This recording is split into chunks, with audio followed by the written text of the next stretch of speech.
Hey, thanks for tuning in. Today, we're going to look at making this gorgeous Burl handle for the arming sword. I'll apologize right up front. It's a long process with a lot of boring setup, and then it comes together very quickly at the end. So stay tuned to see how it all fits together. We're going to start off with this Burl block.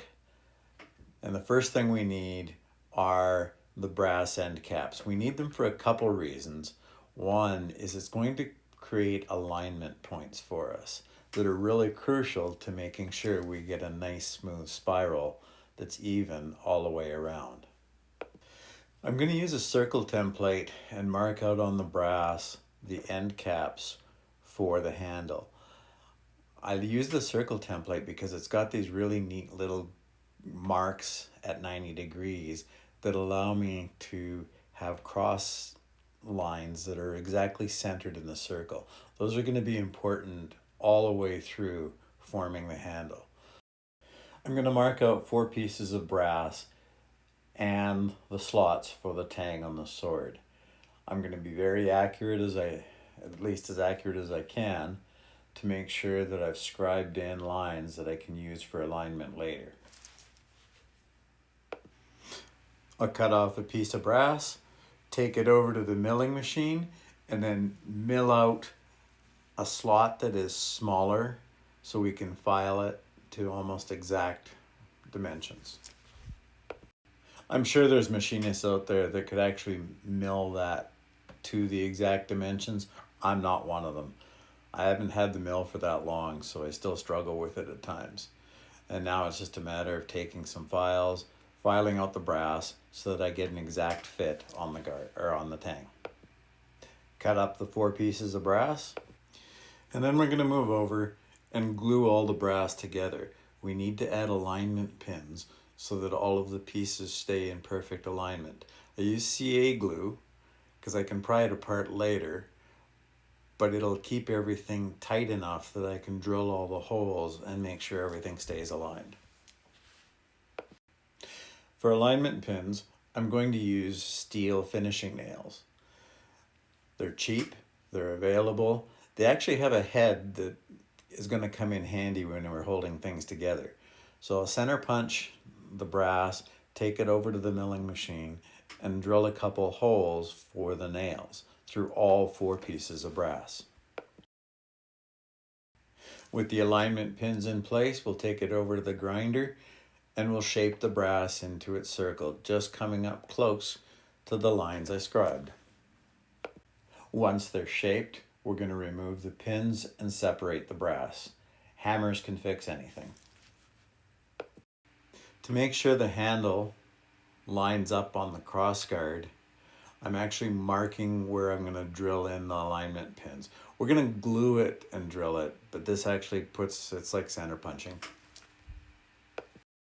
Go over to the mill and we're going to drill holes for the alignment pins in the guard. It's really important to have all of these pins aligned and drilled out before we actually start shaping the handle.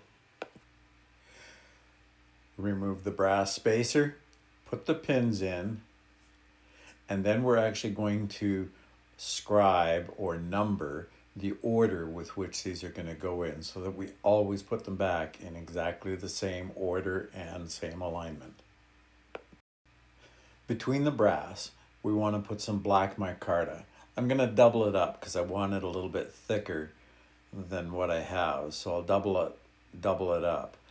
I'll drill the holes, file out the space for the tang, and now we have brass, black, brass, handle material, brass, black, brass.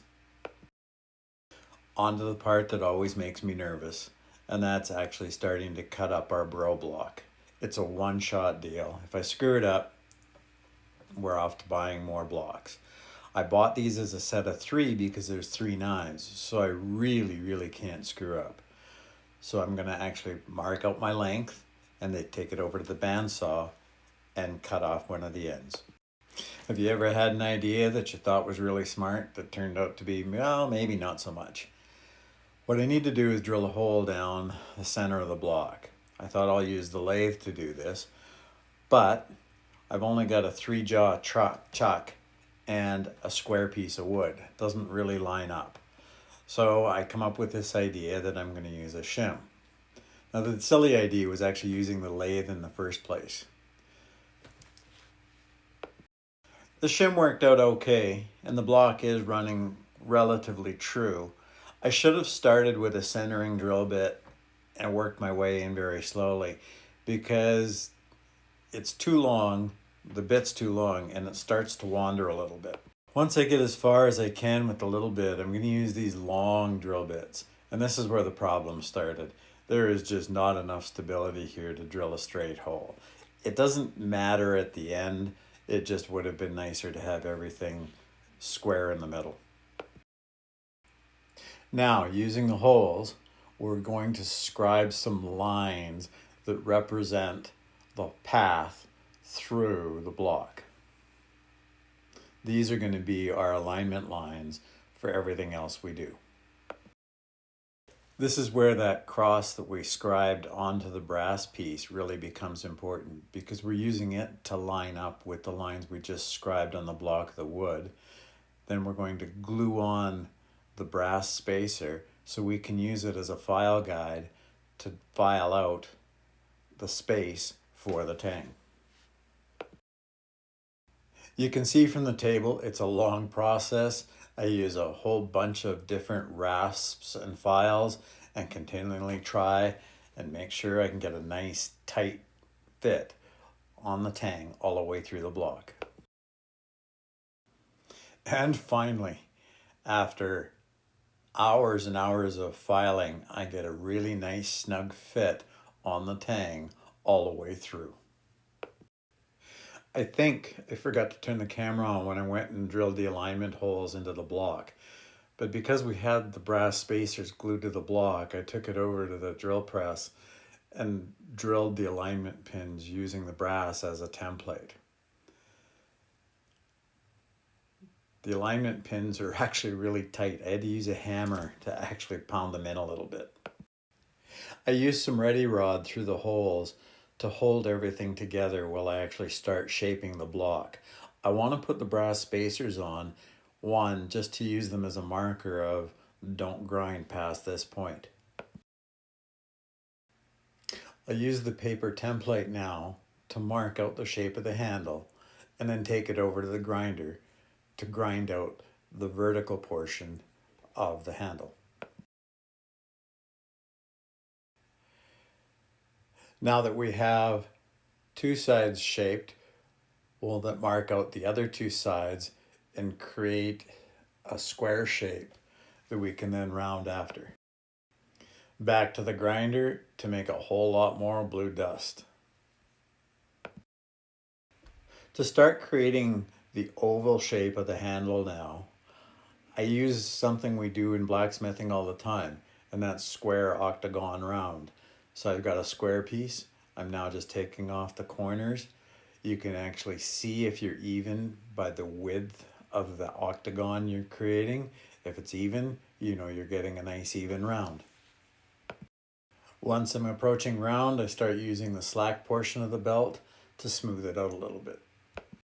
I find with most burls, there's always a little bit of an issue, and here I've got a gorgeous knot. Problem is I need to actually fill it. So I'm going to use a little bit of epoxy, a little bit of blue dye, and simply coat everything so that it fills in some of the voids. Give it a final cleanup to sand off our epoxy, and everything's nice and solid. To start the fluting, we're going to use one piece of ready rod down the center and this print I made of 8 lines at 22.5 degrees. I'll chuck up the handle in the mill. I'm not using it for milling it. I'm using it just to hold it as a center line and have a level to draw lines with. I use a pencil in the lathe tool holder and line it up with one of the lines on the paper template that we created. I'm then going to drag the tool rest across the length of the handle to create lines every 22.5 degrees. Now we want to create some circumferential lines, if that's even a word. So I want 8 lines going around the handle. This will give me a grid over the entire handle. It's this grid that's going to provide the basis for the spiral. What we're going to do is go back to the workbench now and start connecting the corners of every grid that we just finished drawing. This is actually what's going to create our spiral. With the spiral marked all over our handle, we're now going to take a triangle file and start filing every second spiral with a nice thin line.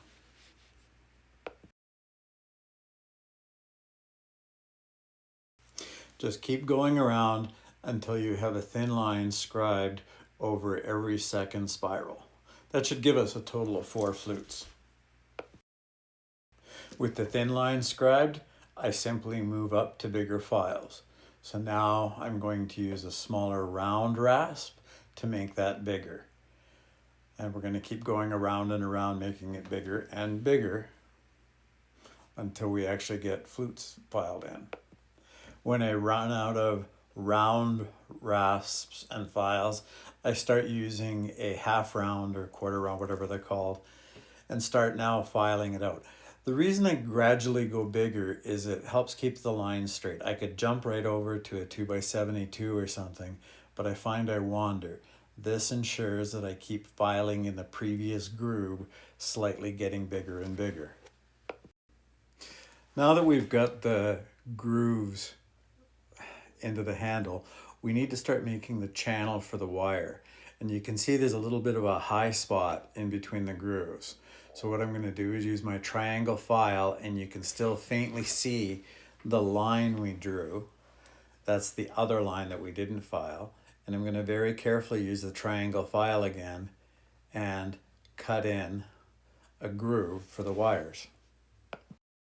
Finally, I'm going to take it over the 2x72. I've got a 400 grit belt in here and a 1-inch small wheel. I've got the speed turned way down low. It's almost like hand sanding. If you look at this belt go by, it's barely traveling, but it allows me to take out any of the smaller file marks and clean up some of the lines. Jump up to a 600 grit belt just for a little bit more cleanup. Again, very, very slow speed. And time to peak. I washed off all the dust, and wow, is it starting to look nice. One more cleanup with some 600 grit sandpaper and hand sanding just to take off any of those final rough edges, and then it'll be time to add the wire. We're going to add some 0.3 millimeter gold plated brass wire. I'll put a link where I got it from Amazon.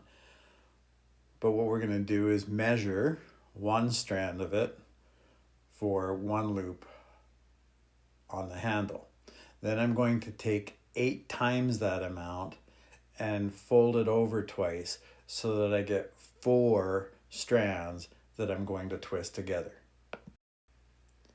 I've seen people use a drill to do this twisting.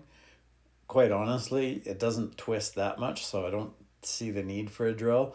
Plus, I can have control and twist it exactly as much as I want. So I anchor one end, take those eight lengths that I measured out, fold it over twice, and then just start twisting it like I would on a rubber band on an old balsa airplane. I gotta say, I love how the 4 strands of twisted wire look. Before installing the wire, we have to create anchor points inside the handle. We can't just glue it on, otherwise it'll fall off very quickly. So I'm using my Dremel and the diamond bit to create a channel for the wire to fold into, and then a hole for the wire to actually countersink into the handle on. Try and follow the angle that the wire approaches the bottom of the handle, and then drill in your hole. It'll just make it a smoother transition. I'm going to use CA glue to add the wire into the handle. I create a puddle and I use a very small, dull drill bit. Just an extra one. You could use a needle or anything else. Just to pick up some CA glue and lay it into the channel for the wire. So I seat the wire in the end and then start applying a very thin layer of glue inside the channel. Pulling the wire, doing about 1 inch at a time, maybe 1.5 inches, and just letting it set, go another 1.5 inches until I get the wire completely wrapped around. When I get to the end, I cut off the wire and use some pliers to poke the wire back down the holes that we drilled and press it in tight into the channel that we ground out with the diamond bit. Then after that, you just take a little bit of CA glue, lay it on top, let it sit, and one of the wires is done. Repeat this 4 more times, and we now have a beautiful burl with gold inlaid wire, brass end caps with black spacers. This is just going to look amazing on the sword. I hope this was helpful. If you liked it, please like and subscribe. If you've got any tips, by all means, I'm always willing to learn. And stay tuned for the rest of this arming sword build.